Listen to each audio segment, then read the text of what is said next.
This Sunday, ballooning crisis. If any object presents a threat to the safety and security of the American people, I will take it down. President Biden says he doesn't want to damage relations with China after shooting down a Chinese spy balloon. We're not looking for a new Cold War. Secretary of State Antony Blinken meets with China's top diplomat for the first time since Blinken canceled his trip to Beijing. Can the U.S. and China find a way to deflate the tension? I'll ask the Secretary of State.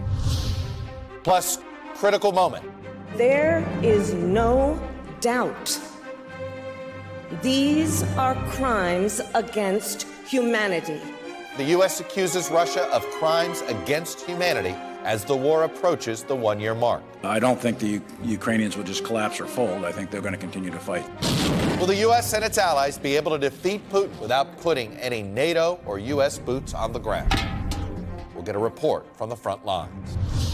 And primary fight. America is not past our prime. It's just that our politicians are past theirs. Nikki Haley is the first Republican candidate to challenge Donald Trump, but she's not ready to actually criticize her former boss. The problem is the media wants everybody to either be 100% Trump or 100% anti-Trump. I don't work that way. Will Trump benefit from a growing field? May the best woman win. I'll ask one potential candidate who's considering jumping in the race himself, former Maryland Governor Larry Hogan. Joining me for insight and analysis are NBC News Chief White House Correspondent Peter Alexander, Amna Nawaz, co-anchor of PBS NewsHour, Tom Friedman, columnist for the New York Times, and Danielle Pletka of the American Enterprise Institute. Welcome to Sunday. It's Meet the Press. From NBC News in Washington, the longest-running show in television history. This is Meet the Press with Chuck Todd. Good Sunday morning. 15 days after the U.S. shot down a Chinese spy balloon and after a canceled diplomatic trip to Beijing, tensions with China have now escalated again to accusations that China may be supplying Russia or may supply Russia with lethal aid in its war against Ukraine. On Thursday, the president did try to turn the temperature down a bit with China, acknowledging that the three unidentified objects shot down over Lake Huron, Alaska, and Canada were not tied to China, but were likely simply research balloons. We seek competition, not conflict with China. We're not looking for a new Cold War. I expect to be speaking with President Xi, and I hope we're going to get to the bottom of this. But I make no apologies for taking down that balloon. China's top foreign policy official responded on Saturday in his visit to Munich. He told the gathering of world leaders that the U.S. response was a strategic misjudgment. He also called it absurd and hysterical. And he warned the Cold War mentality is back. Well, Secretary of State Tony Blinken met with Wang Li late on Saturday for the first time since the U.S. shot down the spy balloon. I spoke with Secretary Blinken after the meeting. I'm going to bring you that interview in just a moment.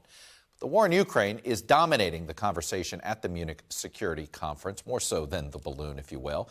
The U.S. is worried that China may view a lack of resolve on Ukraine as a potential sign of weakness as it eyes Taiwan reunification over the next several years. On Saturday, Vice President Harris used Munich as the backdrop to announce that the U.S. has formally determined that Russia is committing war crimes in Ukraine. Gruesome acts of murder, torture, rape, and deportation. We have examined the evidence. We know the legal standards.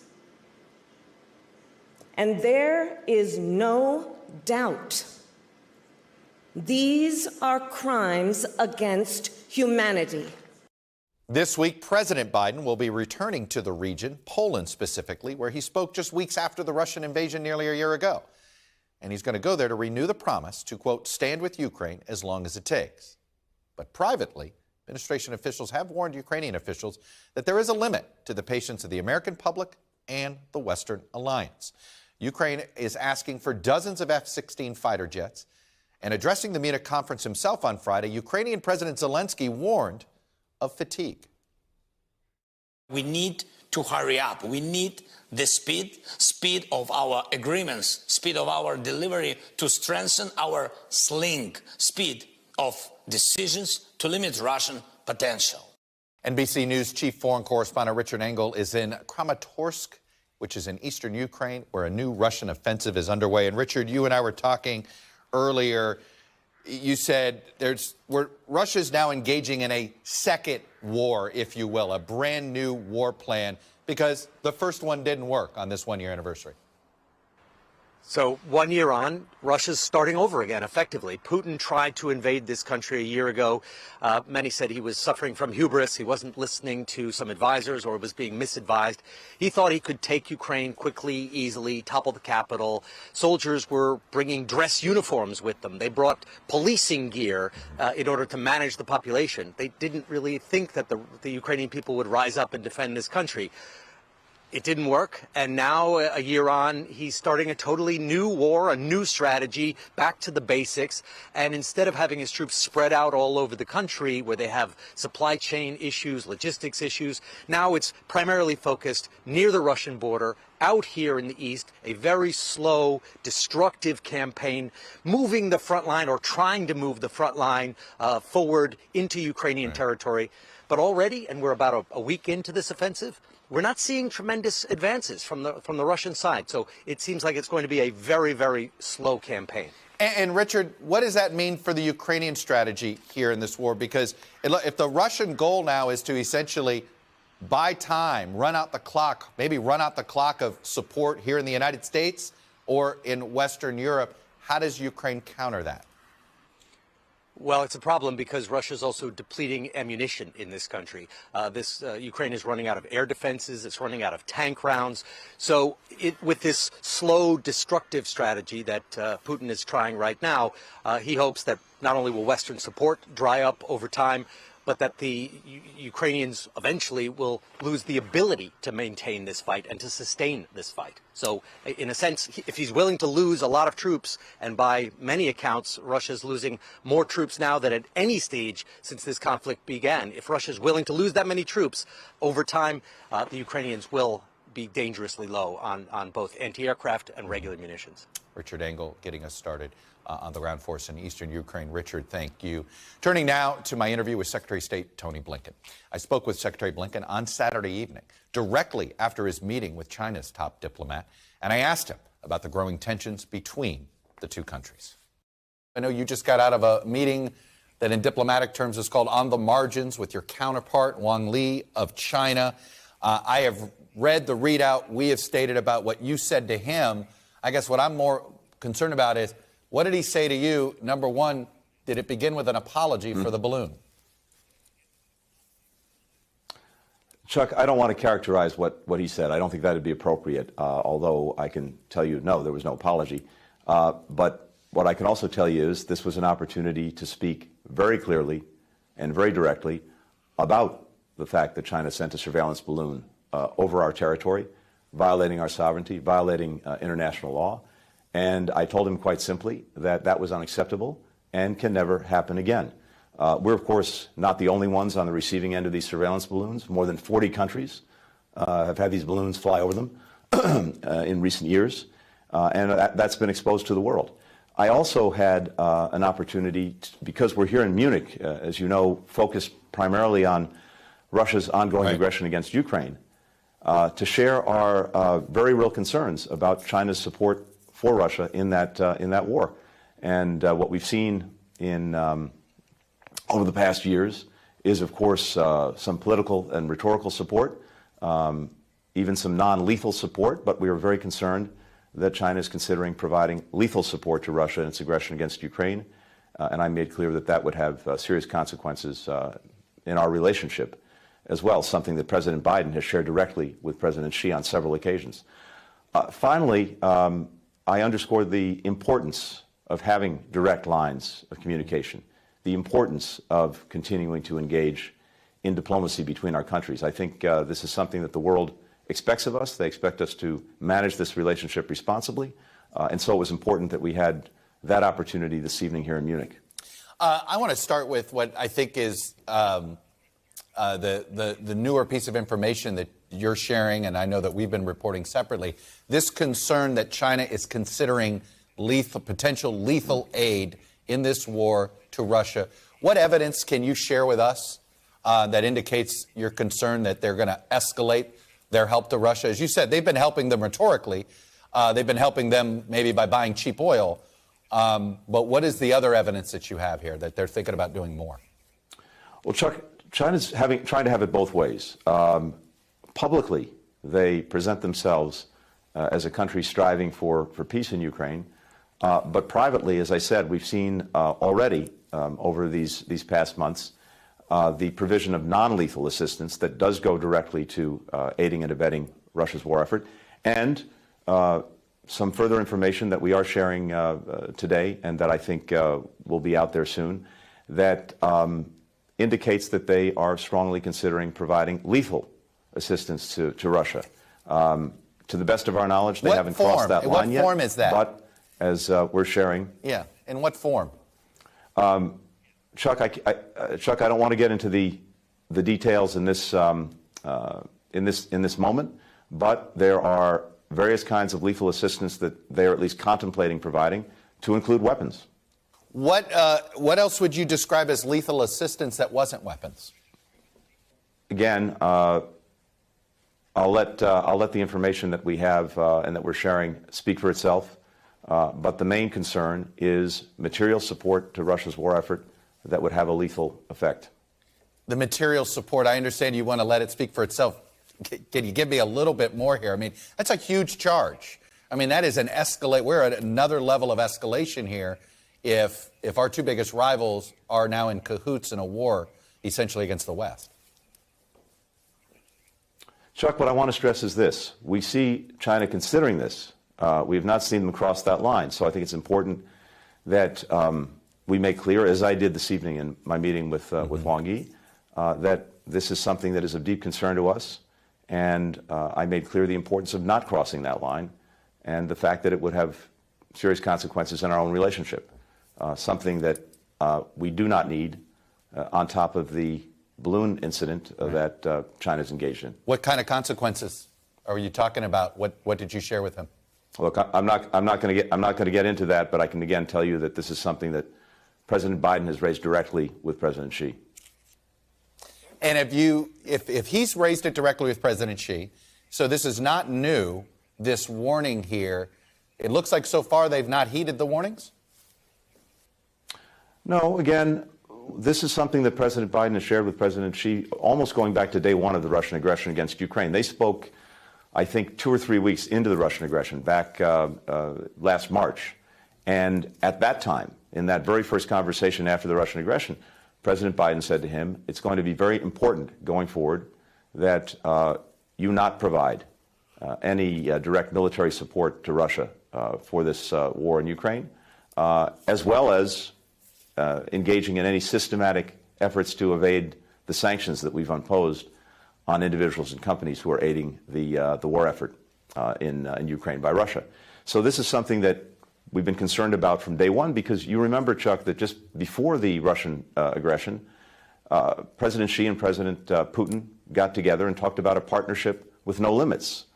In that context, one of the concerns we had was no limits might include providing lethal support to Russia in the war. So this is something we've been watching from day one, and the reason that we're sharing further information now is we are concerned that this is something that China was not doing for many, many months, but may be considering doing now. And have we shared all this evidence with our allies? We are in the process of doing that. Let me move a little bit more to the balloon incident itself. The Director of National Intelligence, Avril Haines, had this to say about the balloon earlier this week when asked, how should we think about this? Anything you can say about it? And she sort of started off, she goes, I know it's crazy. It's really like an episode of Veep, on some level. And clearly the other three objects, is it fair to say that in hindsight we overreacted on the shoot down of the other three objects? No, Chuck. I think the president spoke to this himself just the other day. With regard to the surveillance balloon from China itself, as you know, we spotted it. We took action to protect sensitive information on the ground that it was attempting to surveil. We got information from the balloon itself as it traversed the United States. And when it was safe to do so, in terms of not posing a danger to people on the ground, we shot it down. And now we're in the process of recovering what remains of the balloon to learn more about the technology that it had on board. What happened after that was we recalibrated our radars, because this balloon program, based on information we have now, has been going on for some time. In years past, we weren't necessarily looking at the space in which this was happening. We recalibrated the radars, and as a result, we saw more things that we weren't seeing in the past. And among those things were these 3 objects that were shot down that, unlike the Chinese surveillance balloon, were flying lower and posed a threat to commercial aviation. And so one of the reasons, main reason, that the president ordered that action be taken was to make sure that there was no threat to commercial aviation. Now, I think one of the things that comes out of this more broadly is this has been, in many ways, unregulated airspace and subspace. And we need to do much more, I think, to make sure that we and countries around the world have a better idea of what's up, when, and where, in order to make sure that we can proceed safely, securely, and not have objects that pose a threat to our people or to our country, but at the same time, making sure that things that are there and proceeding with peaceful purpose can do so, as long as they don't pose a threat to aviation. Do we still believe that the balloon, the surveillance balloon over the continental United States was an intentional act, or do you believe that part of it was an accident? Well, Chuck, what I can tell you is this. What is clear is that once the balloon was over the United States and flying basically west to east, it attempted to surveil very sensitive military sites. In some cases, it loitered or returned to them as it progressed east. So there is no doubt in our minds at all that, A, this was a surveillance balloon, and B, it was attempting to engage in active surveillance. I want to go back to your readout with your Chinese counterpart. The other thing you said in there is you reemphasized the issue that we don't want to have a Cold War with China. Well, what else do you describe our relationship with them? We're expanding our military presence in Guam. We're expanding our military presence in the Philippines. We're expanding our military presence in Australia. We're helping Japan essentially change its national security posture. We continue to arm Taiwan and send weapons there. If it's not a Cold War, what is it? Chuck, this is obviously among the most consequential but also complex relationships that we have, and probably the same can be said for many other countries around the world. And of course, we're in a vigorous competition with China, and that's something we're not at all shy about. We intend to compete very vigorously, and we've taken important steps over the last couple of years to invest in ourselves so that we compete effectively, but also to align with allies and partners around the world so that we have a shared approach to some of the challenges that China poses.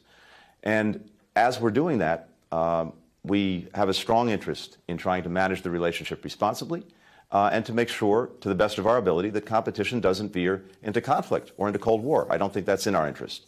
And also, it's important to note that there are some very big issues out there that are affecting all of our citizens and affecting people around the world, where, if we can, it would be in our interest to find ways to cooperate on climate, on global health, on the macroeconomic situation around the world. And we have a responsibility to at least try to do that. So that's why I say you can't reduce this to a bumper sticker or to a label.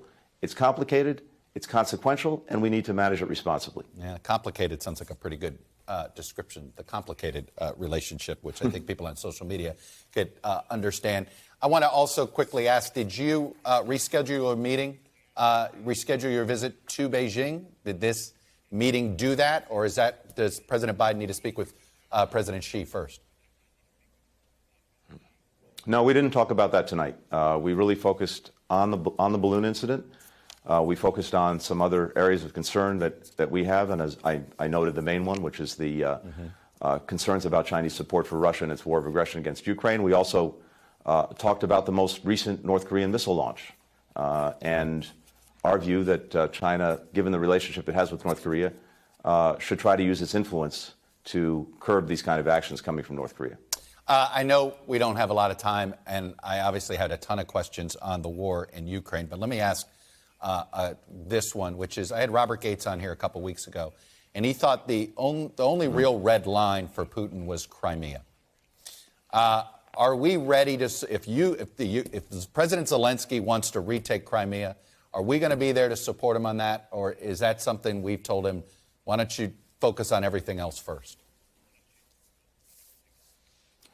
Chuck, at every step along the way, we've said that fundamentally these questions about Ukraine, about its future, belong to the Ukrainians. These are their decisions. And we're determined to support them in their efforts to uphold their territorial integrity, their independence, their sovereignty. But I don't want to speculate about the future. What I can tell you is this. It's really important, whatever happens, in terms of our own interests, that there be a just and durable peace. And by that I mean this. Just because if we have a peace that somehow ratifies the seizure of land by force, that risks opening a Pandora's box around the world where other would-be aggressors conclude they can do what Russia did and get away with it. Durable in that what we don't want in terms of our own interests, and certainly in terms of Ukraine's, is to arrive at a place where we leave things so that it's likely that Russia simply repeats the exercise a year, 2 years, 5 years later. So broadly, I think that's what we're aiming at, and certainly what Ukraine is aiming at. But in terms of the specific contours of where we can achieve peace, these are fundamentally Ukraine's decisions. And finally, SpaceX, which is owned by Elon Musk, has been providing Starlink capabilities to help Ukraine. But apparently they've restricted some access where Ukraine can't use it for some military purposes. Given that SpaceX is a U.S. military contractor in some things, have we asked Elon Musk to change his policy there and essentially be on the side of Ukraine, not to quote, unquote, be neutral here? Well, I can't share any conversations we've had other than to say we've had conversations. Well, I think that answer tells us something to read between the lines on that. Anyway, Secretary Antony Blinken, really appreciate you coming on and sharing the administration's perspective. Good luck, and I hope you get some rest. Thanks a lot, Chuck. All right. Great to be with you. Thank you. When we come back, is domestic political pressure on China leading the Biden administration to overreact? Panel is next.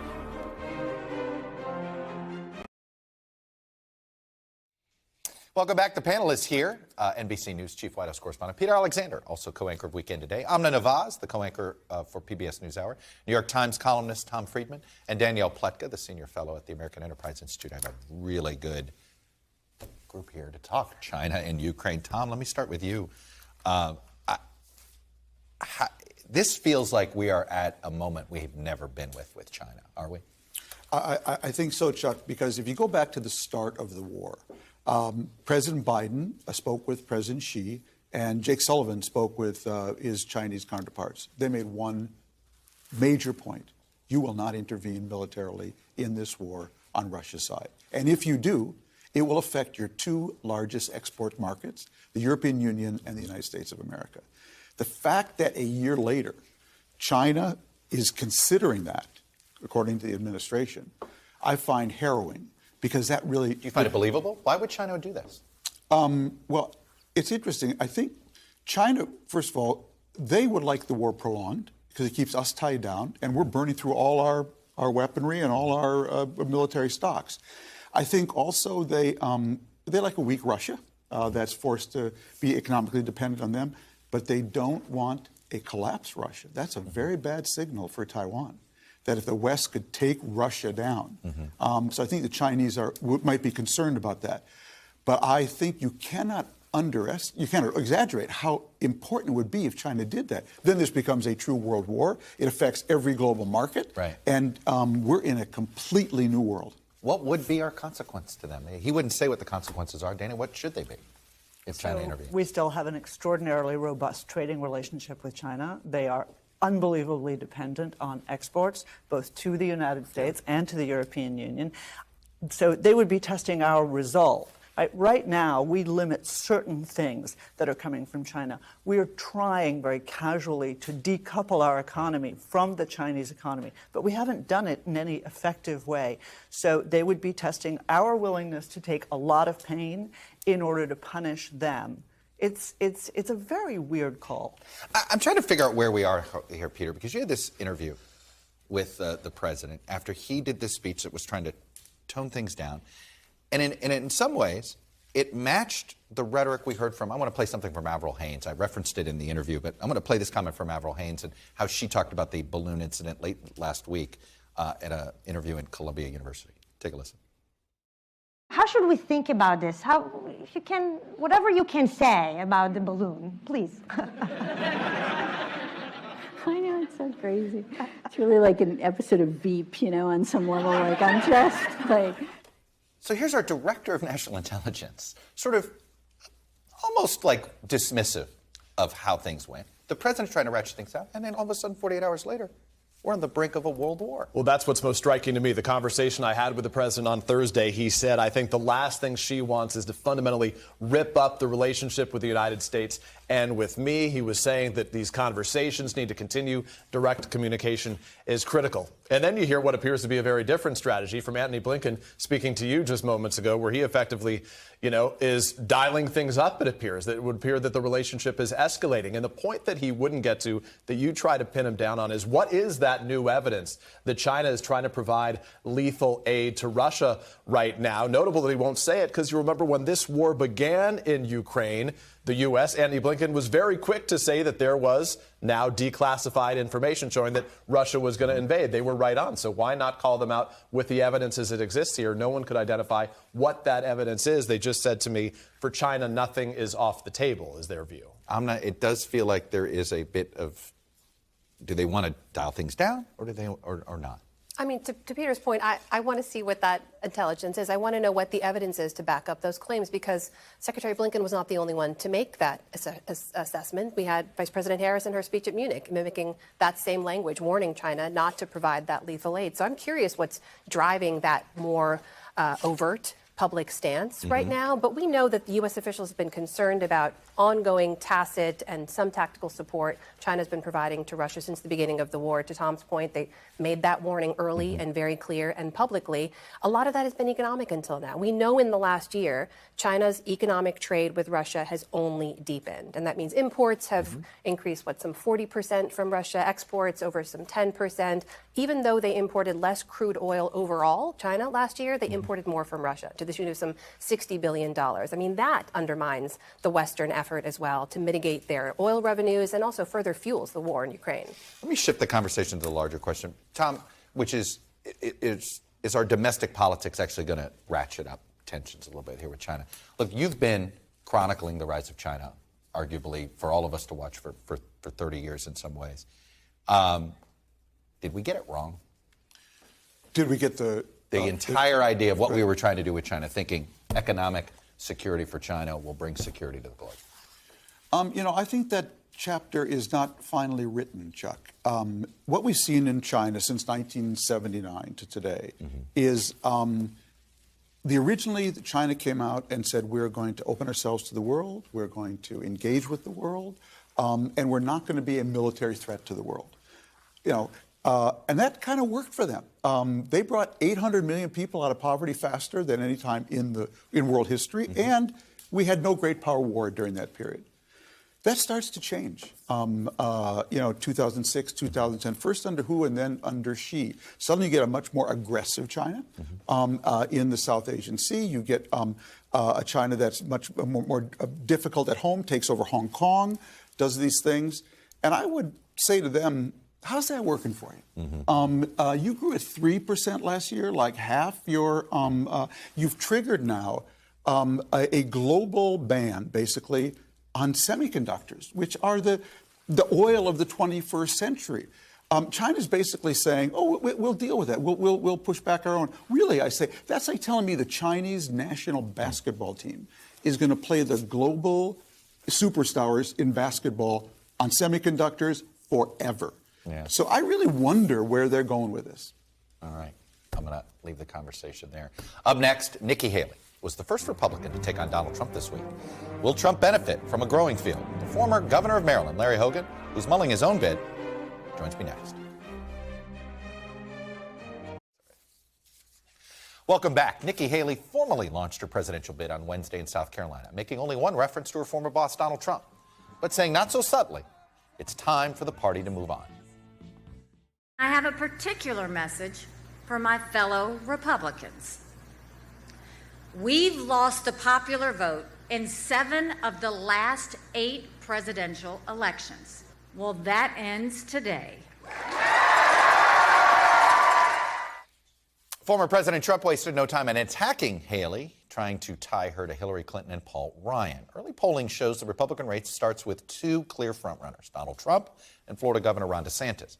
Trump leads in one recent poll, 46-23 in a wide field, but when it narrows down to just 2 candidates, Trump and DeSantis, Trump's lead narrows dramatically. So how large will the 2024 Republican field be? All depends on what potential candidates, like my guest right now, former Republican Governor of Maryland, Larry Hogan, and what he does. Governor Hogan, welcome back to Meet the Press. Good morning. So usually I reserve these questions for the end, but I'll ask it up front here. Have you made a decision? I haven't. Look, I said I'm going to take a pretty serious look at this, and I'm traveling around the country just trying to get a feel for what Republican voters want, what Americans are looking for, and we're going to make a decision in a relatively short period of time. I'm interested on what Republican voters want. Right now, if you watch your potential rivals, it does seem there's only one issue that seems to be unifying of the base, and it's sort of these culture wars and education. Here's a sampling. Go read books like Gender Queer and see what's in there.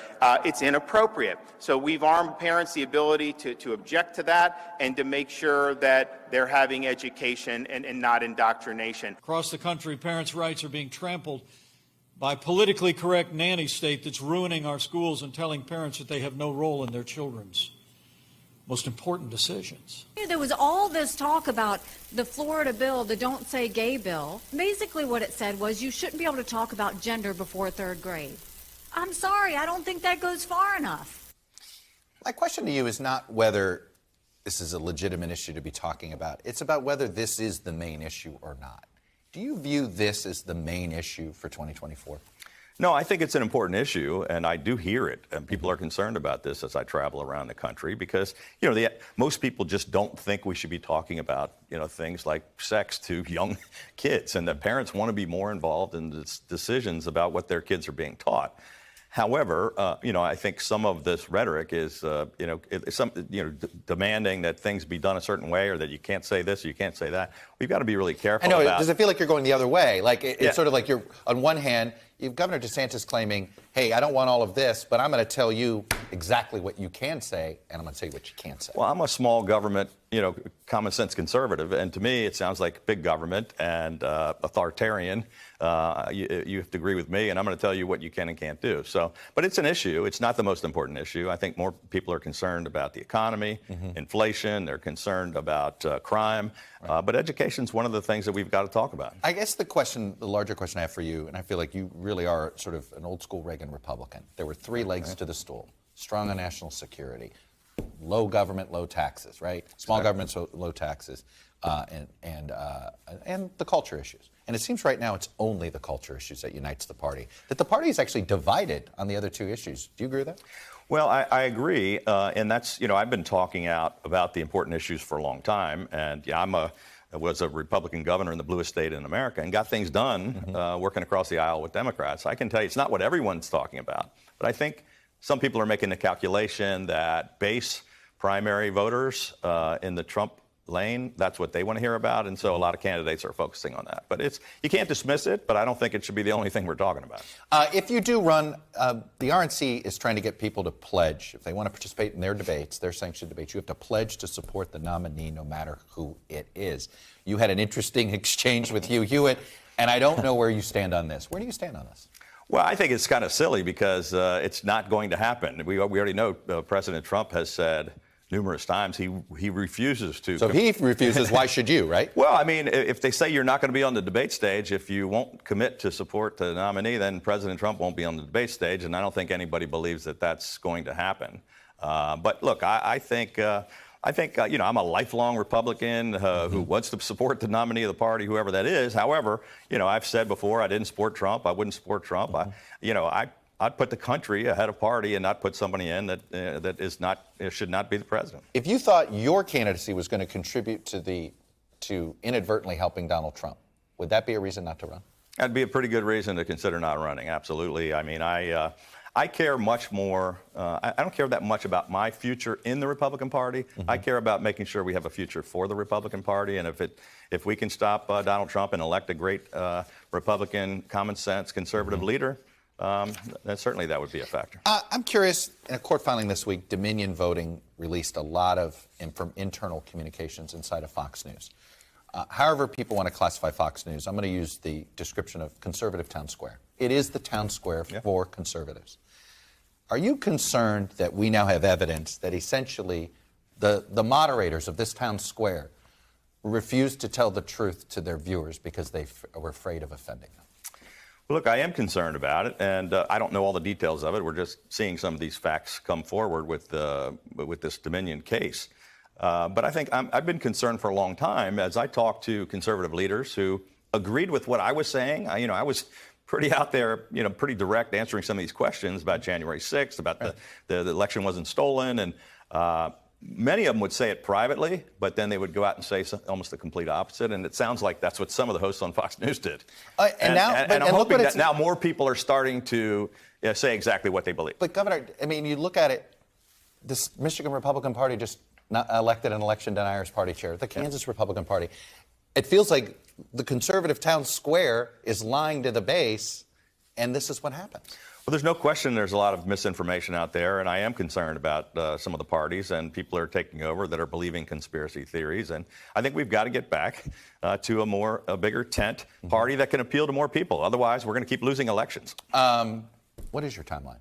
Is it spring? Is it the end of spring? Is it I think it's sometime this spring, I think, is when you'd have to really get ramped up. I mean, we started a federal PAC at the end of the year. We've been working around the country now for a couple of years. But I think you've got to start raising hard dollars and be really in the race, committed in the next couple of months. Do you think the fact that you were successful in a blue state makes it actually harder for you to get a Republican nomination? I've got strong support among Republicans, Democrats, and independents. And I left, as one of the most successful governors in America. And I'm the only governor. Maryland independents and Democrats don't vote in a Republican primary for president in Iowa. Yeah, well, I mean, I got the same vote Trump did in the Republican primary and ran 45 points ahead of him in a general. Well, there you go. Larry Hogan, good to see you. Thanks for coming in. Thank you, Your perspective. When we come back, artificial intelligence is creating a lot of anxiety about its powers. We're going to download the data and let you decide how worried you should be next.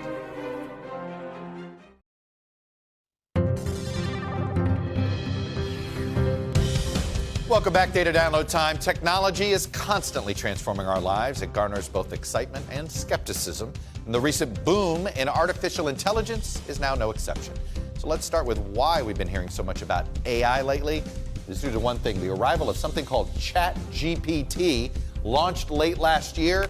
If you've logged on to it, you're not alone. 100 million monthly users already, making it the fastest growing consumer application in history. Now, if you're thinking this is the first time AI has been in your life, you're wrong.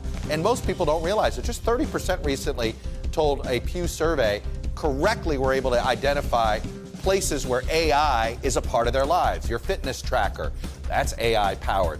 The music recommendations you get on your various playlists, guess what? AI powered. Spam filters, you get it. Product recommendations, it's already a big part of our lives. And guess what? This time, unlike social media, which we are almost universally excited about, with AI, not so much. We're a bit more concerned than excited, as you can see here. And perhaps it has to do with the word artificial. Are we ever excited about anything that starts with the word artificial? This week, Senator John Fetterman's disclosure that he is undergoing treatment for clinical depression signaled a new openness around mental health issues in our country. Back in 1972, Missouri Senator Thomas Eagleton was removed as George McGovern's running mate after he revealed he had been treated for depression. Here's how Senator McGovern's wife, Eleanor, described the moment on our broadcast 51 years ago. I remember that first morning when Senator and Mrs. Eagleton were in South Dakota with us, how our our hearts and our minds and all of us just reached out to this man who was going through such a traumatic experience in revealing to the American public his history of trouble. This makes me so furious when people say, well, your husband dumped Senator Eagleton. There was no possible way for him to do that. But it was a story of such human drama that no one who was there, who was not there, could even be in a position to judge my husband or Senator Eagleton. But I do say that they both made the decision not for themselves, not for Senator McGovern. He knew it would hurt. Not for Tom Eagleton, but for the American people, for all of you out there. In some ways, we've come a long way on talking about mental health. The question is, have we come far enough? When we come back, Nikki Haley may have more than just Donald Trump to contend with to get the nomination.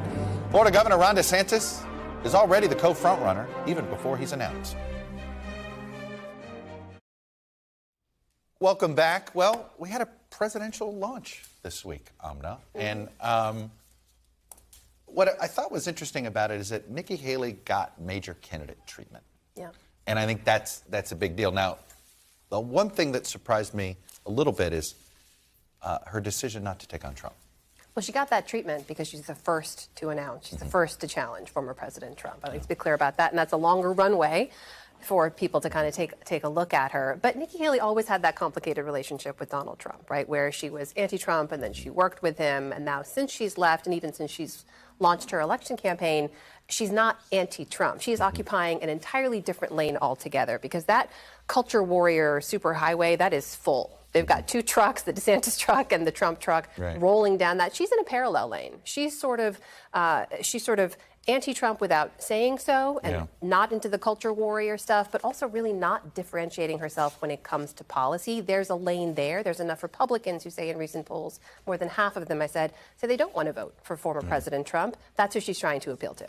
You know, Peter, the race has been heating up. I want to put up a map. Just in the next week, we're going to have a lot of presidential candidates around the country here doing some fundraising stuff. Ron DeSantis goes to Chicago, suburbs of Chicago tomorrow, talk to a law enforcement group, but probably also to talk to some donors. Yeah. I mean, things are starting to heat up. Tim Scott headed to Iowa as well. Two South Carolinians, right? I actually think that Nikki Haley leaned more into the culture war stuff than I thought she would in the course of the opening week. She didn't distinguish herself from Donald Trump. That's what she's going to need to do as a challenge. But speaking to some of her allies and having been on the trail in recent weeks, I'll tell you what a grassroots leader in South Carolina said, and this is why perhaps they think she doesn't have to go after Trump specifically, is that the Republicans in her state, they said, like 90% of what Donald Trump did, but hated 90% of what Donald Trump said. So perhaps it's safe not to change anything in terms of policy. And she didn't show any contrast when she spoke to Sean Hannity this week, but just to be a different representative of the party. And I thought it was interesting that Governor Hogan admitted that if he thought his candidacy would contribute to the nomination of Donald Trump, that it would be a reason not to run.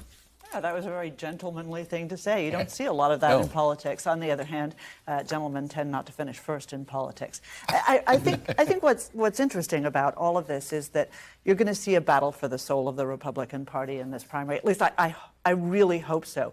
Will you? Well, so there's a reason I'm sitting here. I'm a foreign policy nerd. Right? We were talking about foreign policy.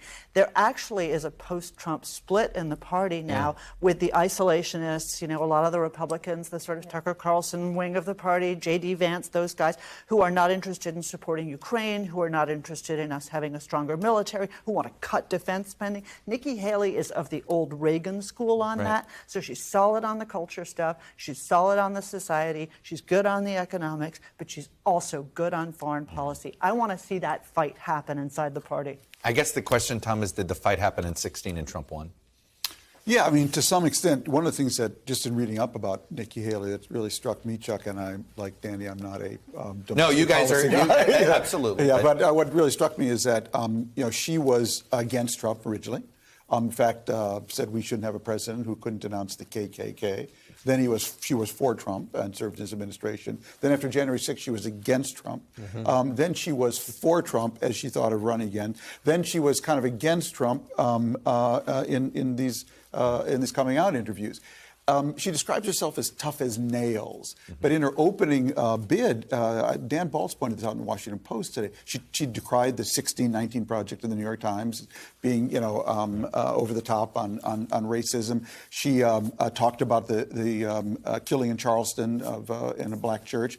She didn't mention that she was the one who took the Confederate flag down from the South Carolina Capitol. Nor in the video that she posted as well. That was really striking. That doesn't strike me as tough as nails. To my day job at the White House right now, what's striking to me is there's a lot of questions about Joe Biden in this as we talk about 2024 right now. I was in North Carolina a few weeks ago. Even Democrats who love what the party has done, they love what Joe Biden has done. Every one of them brought up his age unsolicited, the concern about his age right now. He checked off a couple key boxes in recent weeks. He had a good physical. His doctor says he's vigorous and healthy. At the State of the Union, Democrats say he performed well as well. But 2/3 to our recent poll, 2/3 of Americans have said they have reservations or are very uncomfortable with him running again right now. We are told by those close to the president that it's likely that he would follow the Obama model in terms of an announcement. Obama waited 13 months after the announcement to start campaigning. That would, he has the benefits of incumbency. He could make an announcement in April and wait until next year to get on the trail. Amna, the strangest thing about the Democratic side is that the rank and file voters clearly would like to see some other candidates. But the Washington knew. The Democratic elite is quashing it. It's fascinating. This is the gap, right, between what we're seeing among the electorate and where the candidates are showing up. I think the Republican field will shake itself out. But yes, you're right. Even among Democratic voters, they have reservations about supporting Mr. Biden for another campaign. But this generational issue is one we're going to see again and again. We heard it from Nikki Haley. We heard it from Tim Scott. We heard it from Governor Huckabee Sanders also in her response to the State of the Union address. These are Republicans saying, let's move on. New generation of leadership. We'll see. It is sitting there for them. The turn the page argument. It worked for Barack Obama. We'll see if it works for one of these Republicans. Before we go on this week's Chuck podcast, guess what we talked about? Nikki Haley's campaign launch. I also spoke with a weather balloon manufacturer. Where do you find out how much stuff's in the air all the time? And after the broadcast, we're going to get more from Tom Friedman. Subscribe to the Chuck Toddcast by scanning the QR code on your screen right now, or going to NBCnews.com/Chuck Toddcast. That's all for today. Thanks for watching. We'll be back next week because if it's Sunday, it's Meet the Press.